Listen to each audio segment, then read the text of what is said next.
Hello students of class 7. Today I am going to do the chapter My Big Brother. Now this is a story of two brothers, and the elder brother was hardworking but not intelligent like the younger brother. So the big brother used to fail and repeat his classes, while the younger brother used to stand first in his examination.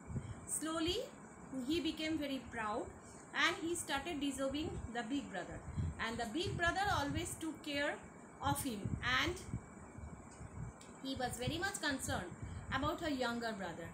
Then when he realized that the younger brother was going out of track, he just started rebuking him. He just started advising him to show him the right track of life. He pointed him out that whatever might be the age difference and the experience of life was far greater than the younger brother. The elder brother was far more experienced than the younger brother. So the younger brother realized at the end that he should have respect for the elder brother, and ultimately their relationship reconciliated and they became happy again. So I'm starting my big brother. My big brother was 5 years older than me, but only 3 grades ahead. He had begun his studies at the same age I had, but he didn't like the idea of moving hastily in an important matter like education. He wanted to lay a firm foundation for that great edifice, so he took 2 years to do 1 year's work. Sometimes he even took 3. If the foundations weren't well made, how could the edifice endure? So, what the narrator said, that the big brother was 5 years older than the younger brother, and only 3 grades, means only 3 classes ahead of him. Why? Because he had started his education at the same age of the younger brother, but according to the narrator, or according to the younger brother, the narrator who presented himself like that in the story, he said that he did not have liked the idea, means he was not interested in moving in a very hurried manner or in a matter like education. That's why he wanted to lay a very firm foundation, means a firm, very strong base for the edifice. For the edifice means for the structure of education.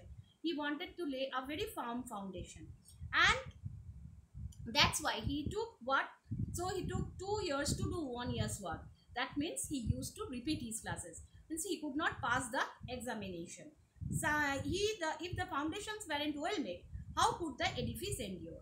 So according to the narrator, what if the foundations, mean if the base would not be well made, then how could the structure or the complex structure or organization, what is known as edifice, would bear or would means would be able to tackle that type of pressure? Means if the base is strong, then everything would be strong.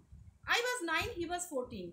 He had full right by seniority to supervise and instruct me. So the younger brother was 9 years old and the elder brother was 14 years old. So by full right of seniority, he had every right to supervise and instruct him. He and I was expected to accept every order of his as law. So the younger brother was expected, means the big brother expected the younger brother to accept every order as his law. By nature he was studious. He was always sitting with a book open, and perhaps to rest his brain he would sometimes draw pictures of birds and cats in the margin of the notebook. So by nature he was very studious, means he used to study a lot, and he was always sitting with his book open, and perhaps according to the narrator, this is his narrator idea, the narrator's idea, means perhaps when he wanted to rest his brain, he would sometimes draw the pictures of birds and cats in the margin of the notebook. Means in the margin of the copy, he used to draw the pictures of birds and cats, and occasionally he would write a name, a word or a sentence 10 or 20 times. So he used to write a name 10 or 20 times, or a word or a sentence 10 or 20 times. He might copy out a couplet several times in beautiful letters, or create new words which made no rhyme nor no reason. So he might copy out a couplet, means 2 lines. He used to write in a very beautiful handwriting, in a very beautiful letters. He used to do that, but and also he used to invent new words. He used to write new words which had no rhyme, means which had no logic, no reason, nothing. So he used to what? he was not at all serious in his studies. He used to spend his time by opening his book and doing some unnecessary works.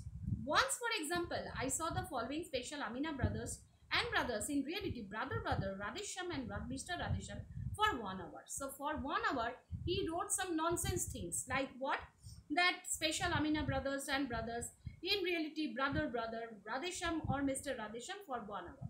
Now following this was the sketch of a man's face. Following this he used to do what? We used to draw a sketch of a man's face. Now I tried very hard to make some sense out of it, but but I didn't succeed and I didn't dare to ask him. So what happened? When the narrator saw this, the narrator wanted to make sense of his drawings, of his writings, but he could not understand what he had written and what he had drawn. He had drawn out the sketch of a man, but he could not realize why he had drawn that sketch.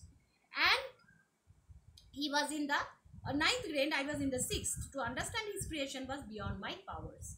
So according to the younger brother, what happens? The elder brother was in class 9 and he was in class 6. So it was beyond his powers. He was not able to understand what he had created. I wasn't really very keen about studying, so he wasn't at all very eager about studying. To pick up a book and sit with it in for an hour, it was a tremendous effort. So he would pick up a book and he would sit for an hour, with the book. That book was a tremendous effort for the narrator himself.